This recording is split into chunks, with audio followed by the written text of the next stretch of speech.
नमस्कार, आप देख रहे हैं हमारा विशेष कार्यक्रम प्रगति एट 50, विकास के विजन को गति। प्रधानमंत्री नरेंद्र मोदी के नेतृत्व में बीते 11 वर्षों में तेज निर्णय, मजबूत समन्वय और जमीनी स्तर पर विकास की नई इबारत देखने को मिली है, जिसमें प्रगति यानी proactive governance and timely implementation पहल एक मजबूत स्तंभ के रूप में नजर आई।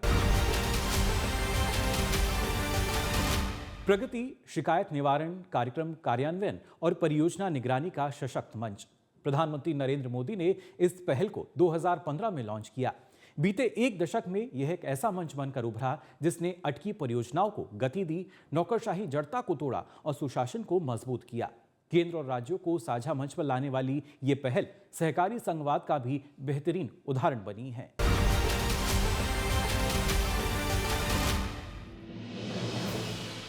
प्रधानमंत्री नरेंद्र मोदी का मानना है कि जब फैसले समय पर लिए जाते हैं, समन्वय अच्छा होता है और जवाबदेही तय होती है, तो सरकार का काम अपने आप तेज हो जाता है और उसका असर सीधे नागरिकों के जीवन में दिखाई देने लगता है।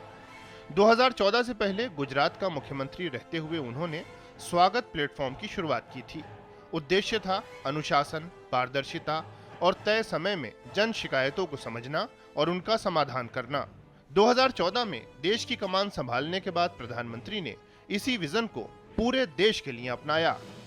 25 मार्च 2015 को पीएम ने लॉन्च किया एक बहुउद्देश्य बहुमाध्यमीय platform proactive governance and timely implementation Pragati. उद्देश्य वही, शिकायत निवारण, कार्यक्रम कार्यान्वयन और परियोजना निगरानी। प्रधानमंत्री, केंद्रीय मंत्रालयों और राज्यों को साझा मंच पर लाने वाली इस पहल ने दिखा दिया कि डिजिटल शासन किस तरह नीतिगत इरादों को वास्तविक और स्पष्ट प्रगति में बदल सकता है। प्रगति एक ऐसा कदम है जिसने भारत में प्रमुख अवसंरचना परियोजनाओं और महत्वपूर्ण सामाजिक कार्यक्रमों की निगरानी और क्रियान्वयन को नए सिरे से परिभाषित किया है। प्रगति केवल एक समीक्षा मंच नहीं है, बल्कि नौकरशाही जड़ता को तोड़ने, केंद्र और राज्यों के बीच टीम इंडिया की भावना को मजबूत करने और ऐसी कार्य संस्कृति विकसित करने का प्रयास है जहां निर्णय समयबद्ध हो, क्रियान्वयन की जवाबदेही सुनिश्चित हो और नतीजों को तोला जाए। प्रगति के माध्यम से प्रधानमंत्री संबंधित केंद्रीय और राज्य अधिकारियों के साथ पूर्ण जानकारी और जमीनी स्तर की स्थिति के नवीनतम दृश्य संकेतों के आधार पर मुद्दों पर चर्चा करते हैं। भारत में इससे पहले ऐसा कोई प्रयास नहीं किया गया है। प्रधानमंत्री मानते हैं कि परियोजनाएं केवल इच्छा शक्ति की कमी से ही असफल नहीं होती, बल्कि कई बार वो समन्वय की कमी और अलग अलग खांचों में काम करने की प्रवृत्ति के कारण भी विफल हो जाती हैं। प्रगति ने सभी हितधारकों को एक ही मंच पर लाकर एक साझा लक्ष्य के अनुरूप काम करने में मदद करके इस चुनौती का समाधान किया है। ये सहकारी संघवाद का भी एक प्रभावी मॉडल है, जहां केंद्र और राज्य एक टीम के रूप में कार्य करते हैं और मंत्रालय और विभाग मिलकर समस्याओं का समाधान करते हैं। अपनी शुरुआत से अब तक लगभग 500 भारत सरकार के सचिवों और राज्य के मुख्य सचिवों ने प्रगति बैठकों में भाग लिया है। प्रगति ने 85 लाख करोड़ रुपए से अधिक की परियोजनाओं को तेजी से आगे बढ़ाने में मदद की है। इसने बड़े कल्याणकारी कार्यक्रमों को जमीन पर प्रभावी रूप से लागू करने में सहयोग दिया है। अब तक प्रगति के तहत 377 परियोजनाओं की समीक्षा की गई है। इनमें चिन्हित 3162 समस्याओं में से लगभग 94% का समाधान किया गया है। इससे काम में देरी, लागत बढ़ने और समन्वय की समस्याओं में काफी कमी आई है। दशकों से अटकी पड़ी परियोजनाओं को पूरा करने या निर्णायक रूप से आगे बढ़ाने में प्रगति ने शानदार भूमिका निभाई है। प्रगति मंच 3 नवीनतम तकनीकों, डिजिटल डेटा प्रबंधन, वीडियो कॉन्फ्रेंसिंग और भूस्थानिक प्रौद्योगिकी को विशिष्ट रूप से एक साथ जोड़ता है। अब प्रगति शासन सुधार का एक प्रभावी माध्यम बनकर उभरा है। इसकी वजह से प्रधानमंत्री के सीधे हस्तक्षेप से निर्णय लेने की प्रक्रिया तेज हुई है, समय और लागत में होने वाली देरी कम हुई है, नीतियों और प्रक्रियाओं में सुधार के साथ प्रणालीगत समस्याओं की पहचान की गई है, साथ ही केंद्र और राज्यों में जवाबदेही की संस्कृति बढ़ी है। प्रगति पहल के सकारात्मक प्रभाव आर्थिक, सामाजिक, पर्यावरणीय और सुशासन हर पहलू से समझे जा सकते हैं। परियोजनाओं के अटके रहने से उनकी लागत बढ़ती है, साथ ही समय पर परियोजना के पूरा न होने की वजह से उनसे होने वाला लाभ भी देर से मिलना शुरू होता है। प्रगति के माध्यम से परियोजनाएं समय पर पूरा किए जाने से अतिरिक्त आर्थिक बोझ से मुक्ति मिली और लाभ जल्द मिलने लगे। परियोजनाओं के तेजी से आगे बढ़ने और कार्यक्रमों को बेहतर ढंग से लागू किए जाने का सीधा लाभ समाज को होता है।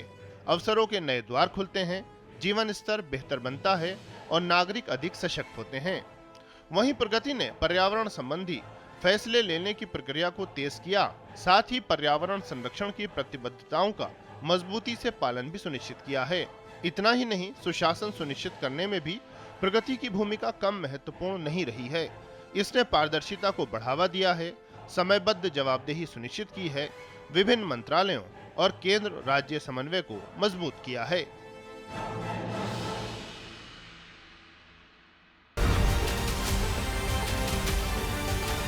देश के राजनीतिक और प्रशासनिक ढांचे में बीते 11 साल में कई महत्वपूर्ण बदलाव हुए हैं। प्रधानमंत्री नरेंद्र मोदी के नेतृत्व में भारत ने सिर्फ योजनाएं नहीं बनाई, बल्कि उन्हें जमीन पर उतार कर दिखाया। अटकी परियोजनाओं को गति मिली, नीतियों में स्पष्टता आई और गवर्नेंस का चेहरा बदला।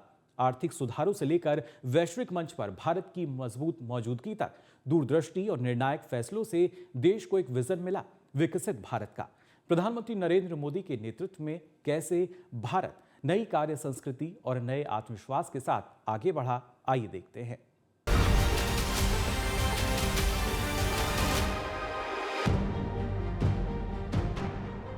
प्रधानमंत्री नरेंद्र मोदी के नेतृत्व वाली सरकार अपने 11 साल पूरे कर चुकी है।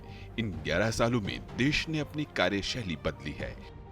अब प्रोजेक्ट अटकते या लटकते नहीं हैं। नीतिगत सुधारों की स्पीड कई गुना बढ़ चुकी है। जीएसटी ने पहली बार भारतीय अर्थव्यवस्था को इतने बड़े स्तर पर औपचारिक स्वरूप दिया। इसका असर कोविड जैसी वैश्विक आपदा के वक्त भी नजर आया। उस वक्त जब दुनिया के बड़े बड़े धुरंधर देश आर्थिक मोर्चे पर संघर्ष कर रहे थे, तो वहीं भारत दुनिया की उम्मीद बनकर उभरा। सफलता सबके सामने है। भारत अब दुनिया का 5वां बड़ा मैन्युफैक्चरर देश है और 4थी बड़ी वैश्विक अर्थव्यवस्था। पहला प्रेजेंटेशन हुआ उसके सेक्रेटरीज का, उसमें माननीय प्रधानमंत्री जी ने कहा ये सब रूल्स रेगुलेशन प्रोसीजर्स ये सब आप लोगों ने जो बना रखे हैं, जिससे कि भारत 145वीं रैंक पे, इनको हटाइए और जो लॉज रिक्वायर्ड नहीं उनको हटाइए। तो हुआ क्या कि 80 रैंक भारत ने जंप किया 2 साल के अंदर ईज ऑफ डूइंग बिजनेस में, और ये रिकॉर्ड था। किसी और देश ने इतना नहीं जंप किया और प्राइम मिनिस्टर ने खुद पर्सनली इसको रेगुलरली कॉन्स्टेंटली मॉनिटर किया। भारतीय स्टार्टअप, भारत की तकनीक, रिसर्च और नवोन्मेष की ओर बढ़ता हुआ भारत अब दुनिया के लिए समाधान खोज रहा है। पर्यावरण और धरती का संरक्षण करने में भारत दुनिया को राह दिखा रहा है। तेजी से उभरती हुई वैश्विक महाशक्ति के रूप में भारत ग्लोबल साउथ देशों की अगुवाई कर रहा है। ये सब संभव हुआ है प्रधानमंत्री नरेंद्र मोदी की दूरदर्शी सोच और कुशल नेतृत्व की वजह से। प्रधानमंत्री नरेंद्र मोदी के नेतृत्व को खास बनाती है जन शिकायतों को ज्यादा से ज्यादा सुनने और उनका निवारण करने वाले तंत्र को विकसित करने की पहल। साल 2003 का था, तब वे गुजरात के मुख्यमंत्री थे। लोगों के लिए हमेशा उपलब्ध रहने की उनकी दृढ़ इच्छा थी। इसी इच्छा से जन्म हुआ स्वागत का, प्रौद्योगिकी का एक ऐसा प्रयोग जो जन शिकायतों पर ध्यान दे। लोकतांत्रिक व्यवस्थाओं में आम नागरिकों के विचारों का स्वागत हो। ये थी गवर्नेंस की पहुंच को अंतिम व्यक्ति तक पहुंचाने की शुरुआत। स्वागत के पीछे की भावना थी सामान्य मानवी का लोकतांत्रिक संस्थाओं में स्वागत। स्वागत की भावना थी विधान का स्वागत, समाधान का स्वागत। और आज 20 वर्ष बाद भी स्वागत का मतलब है ease of living, reach of governance. ईमानदारी से किए गए प्रयासों का परिणाम है कि गवर्नेंस के इस गुजरात मॉडल की पूरी दुनिया में अपनी एक पहचान बन गई। साल 2014 में जब उन्होंने केंद्र की बागडोर संभाली, तब प्रधानमंत्री नरेंद्र मोदी ने ई गवर्नेंस पर ध्यान दिया और mygov.in शुरू किया गया। नीति आयोग के गठन को एक दूरदर्शी सोच माना गया। साल 2015 का था। प्रधानमंत्री नरेंद्र मोदी के नेतृत्व में आयोग का गठन हुआ, जिसके बाद केंद्र और राज्य सरकारों के बीच एक लोकतांत्रिक सहयोगात्मक संघवाद जीवंत हो उठा। योजनाओं की जरूरत, उनको लागू करने की प्लानिंग, भविष्य की आवश्यकताओं को ध्यान में रखकर नीति आयोग ने एक साथ मिलकर कई कदम उठाए। 10 साल के दौरान देश में नीति आयोग की पहचान अब टीम इंडिया की बन चुकी है। नीति आयोग का काम है फॉरवर्ड थिंकिंग करना, और ये इंस्टीट्यूशन पहले कोई नहीं था जो फॉरवर्ड थिंकिंग करता था। और वो फॉरवर्ड थिंकिंग मल्टी डिसिप्लिनरी होती है, और वो फॉरवर्ड थिंकिंग जो है सबके साथ मिलके होती है। तो ये नीति आयोग ने किया कई क्षेत्रों में, और कई क्षेत्रों में बदलाव आया इसकी वजह से, क्योंकि ये प्रोग्रेसिव, डायनेमिक और मल्टी डायमेंशनल थिंकिंग हुई और रियल टाइम एक्शन हुआ उसके बेसिस पे। आप ओवरऑल उनकी फिलॉसफी, जो कार्य पद्धति थी, उसको देखें। अभी भी आप उस कार्य पद्धति की कंटिन्यूटी देख रहे हैं उनके कार्यकाल में। तो वह सुनिश्चित कर सका कि इस प्रकार जो लाभ मिलने थे योजनाओं का, वह विकेंद्रीकरण होकर के पहुंच जाए। समन्वय और निगरानी की एक और नायाब पहल प्रधानमंत्री नरेंद्र मोदी द्वारा शुरू की गई। ये थी प्रगति की बैठकें, जिसमें सभी मंत्रालयों के सचिव, राज्यों के मुख्य सचिव और संबंधित अधिकारी शामिल होते हैं। प्रधानमंत्री मोदी खुद योजनाओं और विकास कार्यों की समीक्षा करते हैं। इस तरह की अब तक 50 बैठकें हो चुकी हैं। इस पहल से किसी भी प्रोजेक्ट से संबंधित विभिन्न मंत्रालयों, विभागों और सरकारों के बीच सहयोग और समन्वय स्थापित करने की स्पीड बढ़ चुकी है, साथ ही जवाबदेही भी। रेल, हाईवेज, पोर्ट, ये अलग अलग अपनी प्लान करते हैं, और कई बार क्या होता है कि रिसोर्सेज के कारण हम वेस्ट करते हैं, और कई बार ये भी होता है कि एंड टू एंड कनेक्टिविटी स्थापित नहीं हो पाती है। तो इसके पीछे सोच इनकी ये थी कि सारे विभाग कोऑर्डिनेटेड ढंग से कार्य करें, और टेक्नोलॉजी का और अलग अलग लेयर्स हैं उसका उपयोग करते हुए, जैसे रूट की प्लानिंग है वो ऑप्टिमाइज़ की जाए, लैंड एक्विजिशन की आवश्यकता को हम मिनिमाइज़ करें, फॉरेस्ट को अगर डाइवर्ट करना है उसकी आवश्यकता को हम मिनिमाइज़ करें, रिसोर्सेज को हम ऑप्टिमम ढंग से यूज़ कर सकें।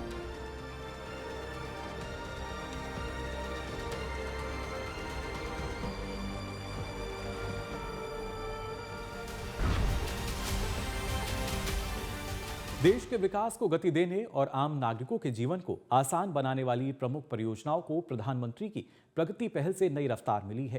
प्रधानमंत्री की सीधी निगरानी और केंद्र व राज्यों के बीच मजबूत समन्वय के चलते परियोजनाएं तय समय में बिना अतिरिक्त लागत के पूरी हो सकीं।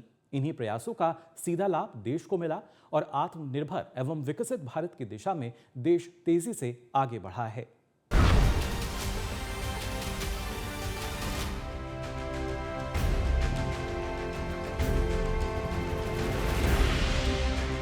देश के विकास और आम आदमी का जीवन आसान बनाने से जुड़ी प्रमुख परियोजनाओं को प्रधानमंत्री की प्रगति पहल से एक नई रफ्तार मिली।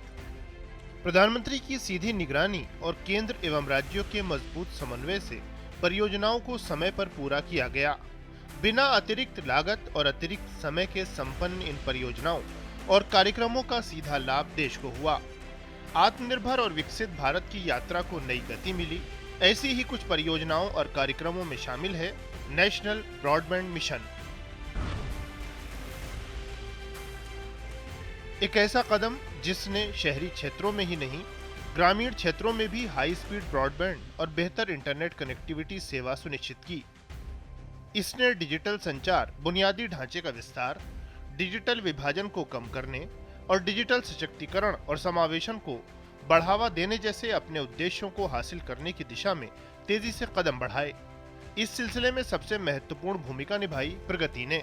पीएम ने इन बैठकों में नेशनल ब्रॉडबैंड मिशन में हो रही प्रगति पर लगातार और बारीकी से नजर रखी। केंद्र सरकार के मंत्रालयों और केंद्र एवं राज्य सरकारों के बीच बेहतर समन्वय को सुनिश्चित किया गया।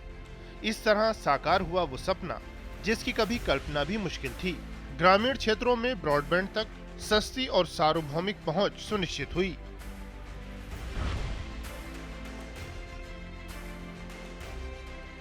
प्रगति की मदद से तेजी से आगे बढ़ने वाली एक और पहल है मिशन अमृत सरोवर। इसका उद्देश्य रहा प्रत्येक जिले में 75 जल स्रोतों का निर्माण और पुनरुद्धार। प्रगति के माध्यम से सतत निगरानी ने इसको बेहतर ढंग से लागू किए जाने की राह तैयार की। यही वजह है कि मिशन अमृत सरोवर आज ग्रामीण विकास, पर्यावरण संरक्षण और सामुदायिक सशक्तिकरण को एक साथ लाने वाला एक देशव्यापी आंदोलन बन गया है। इससे जल से जुड़ी चुनौतियों का हल तो हुआ ही, इसे दीर्घकालिक पर्यावरणीय स्थिरता और सामुदायिक कल्याण की दिशा में भी महत्वपूर्ण प्रयास माना जाता है।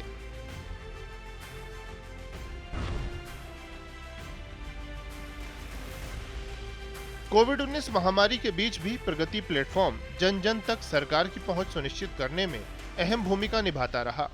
सरकार ने महामारी के दौरान अभूतपूर्व कठिनाइयों का सामना करने वाले रेहड़ी पटरी वालों की सहायता के लिए 1 जून 2020 को प्रधानमंत्री स्वनिधि योजना शुरू की।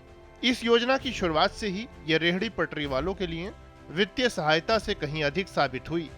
योजना को प्रभावी ढंग से लागू किए जाने में प्रगति का मंच निर्णायक साबित हुआ। योजना से रेहड़ी पटरी वालों की उद्यमिता, वित्तीय साक्षरता और डिजिटल कौशल को भी बढ़ावा मिला।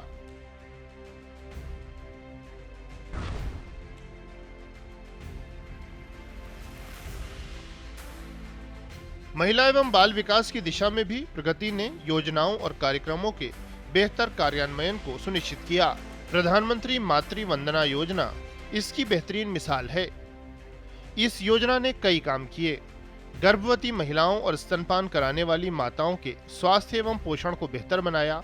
साथ ही उनकी दिहाड़ी में होने वाली हानि की भरपाई हेतु वित्तीय सहायता प्रदान की। योजना की सुलभता की निर्बाध निगरानी और मूल्यांकन में प्रगति की भूमिका अग्रणी रही। बैंकिंग, बीमा और जल जीवन मिशन जैसे क्षेत्रों में शिकायत निवारण तंत्र को मजबूत करने में भी प्रगति का अहम योगदान रहा है। ये मंच इस बात को रेखांकित करता है कि जनता द्वारा उठाए गए मुद्दों पर सर्वोच्च स्तर पर ध्यान दिया जा रहा है। सरकार जन कल्याण की भावना को सामने रखकर न केवल नीतियां बना रही है, बल्कि उनको लागू करने की प्रक्रिया पर भी लगातार नजर रख रही है, ताकि इसका लाभ जन जन तक पहुंच सके।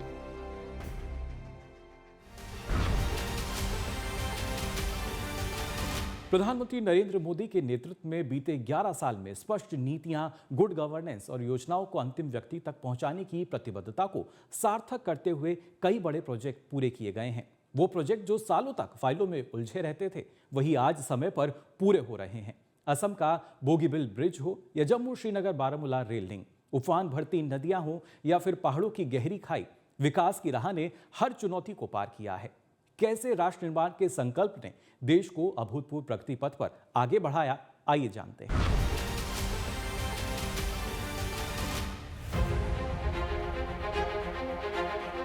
प्रधानमंत्री नरेंद्र मोदी का एक निष्ठ संकल्प है राष्ट्र निर्माण। संकल्प पूरा करने के लिए उनकी सरकार ने अपनाई है स्पष्ट नीति, गुड गवर्नेंस और योजनाओं को सैचुरेशन तक पहुंचाने का लक्ष्य। बीते 11 साल में देश ने जिस स्पीड से काम किया है वो अभूतपूर्व है। इंफ्रा के बड़े बड़े प्रोजेक्ट हों या लंबित, सभी को समयबद्ध रूप से पूरा किया गया है। लंबित प्रोजेक्टों के पूरा होने की सबसे सफल कहानी है बोगीबिल, एक पुल जो ब्रह्मपुत्र नदी के उत्तरी और दक्षिणी छोर को जोड़ता है। ये पुल करीब 5 किलोमीटर लंबा है और असम के 2 जिलों डिब्रूगढ़ और धीमाजी को जोड़ता है। इस पुल का उद्घाटन किया प्रधानमंत्री नरेंद्र मोदी ने साल 2018 में 25 दिसंबर के दिन, यानी सुशासन वाला दिवस। लेकिन ये अटका हुआ था बीते 16 साल से। साल 1997 में इसे मंजूरी मिली थी और साल 2002 में शिलान्यास किया गया था, लेकिन पुल नहीं बना। अड़चन फंड की थी, तकनीक की थी। 2014 के बाद प्रधानमंत्री मोदी ने इस पुल की प्रगति समीक्षा की। उसके बाद युद्ध स्तर पर कार्य शुरू हुआ और 4 साल बाद देश का सबसे लंबा रेल सह सड़क पुल बनकर तैयार हुआ। ऐसा ही एक और प्रोजेक्ट है जम्मू श्रीनगर बारामूला रेल लिंक। शुरुआत 1995 में हुई। कुल 272 किलोमीटर लंबाई वाली यह परियोजना भी समन्वय की कमी, भू अधिग्रहण और सुरक्षा संबंधी चुनौतियों, तकनीक और पर्यावरण संबंधी मंजूरी नहीं मिलने की वजह से 25 साल तक अटकी रही। लेकिन प्रधानमंत्री नरेंद्र मोदी ने प्रगति की बैठकों में इसकी लगातार निगरानी की और कश्मीर घाटी तक रेल पहुंचाने का संकल्प साकार हो उठा। इसी परियोजना का एक हिस्सा है चिनाब पुल, जो अपनी तकनीकी दक्षता और ऊंचाई के लिए वैश्विक पहचान बना चुका है। चिनाब पुल 1315 मीटर लंबा है। इसका आर्च स्पान 467 मीटर है और नदी तल से इसकी ऊंचाई 359 मीटर है। इस परियोजना में अंजी खंड पर भारतीय रेलवे का पहला केबल पुल बना है। भूवैज्ञानिक विविधताओं और असंख्य समस्याओं को प्रधानमंत्री के नेतृत्व में आसान बनाया गया। नवी मुंबई का एयरपोर्ट भी ऐसे ही कई सालों से अटका हुआ था। साल 1997 में इसकी अवधारणा बनी थी। 25 साल तक भूमि अधिग्रहण न होने की वजह से ये अटका रहा। प्रगति में इस प्रोजेक्ट की निगरानी शुरू हुई और एक तय समय सीमा के अंदर प्रोजेक्ट पूरा हुआ और अक्टूबर 2025 में इसका उद्घाटन प्रधानमंत्री नरेंद्र मोदी द्वारा किया गया। भाइयों और बहनों, हम उन संस्कारों में पले बड़े हैं जहां राष्ट्र नीति ही राजनीति का आधार है। हमारे लिए इंफ्रास्ट्रक्चर पर लगने वाला एक एक पैसा देशवासियों की सुविधा और सामर्थ्य को बढ़ाने का माध्यम है। लेकिन दूसरी तरफ देश में एक ऐसी राजनीतिक धारा भी रही है जो जनता की सुविधा नहीं, सत्ता की सुविधा को ऊपर रखती है। ये वो लोग हैं जो विकास के काम में रुकावट डालते हैं, घोटाले घपले करके विकास के जुड़े प्रोजेक्ट्स को पटरी से उतार देते हैं। दशकों तक देश ने ऐसे नुकसान को देखा।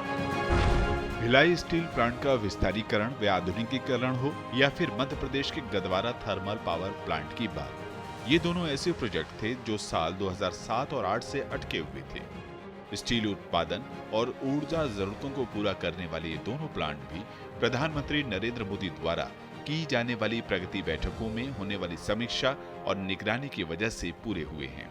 प्रगति ने इंफ्रा प्रोजेक्ट के आड़े आने वाली अड़चनों, मंत्रालयों, विभागों और केंद्र व राज्य सरकारों के स्तर पर समन्वय की कमी को दूर किया है और विकसित भारत की ओर देश की गति को और तेज किया है। तो देखा आपने, प्रगति सिर्फ एक मंच नहीं, ये भारत की नई कार्य संस्कृति है जहां जवाबदेही है, समयबद्ध क्रियान्वयन है, बेहतर समन्वय है और विकास के रूप में परिणाम वाकई धरातल पर नजर आता है। और ये कहना कोई अतिशयोक्ति नहीं है कि प्रधानमंत्री नरेंद्र मोदी के नेतृत्व में देश प्रगति के साथ प्रगति पथ पर तेजी से आगे बढ़ रहा है। फिलहाल इस विशेष कार्यक्रम में बस इतना ही। दीजिए अनुमति। नमस्कार।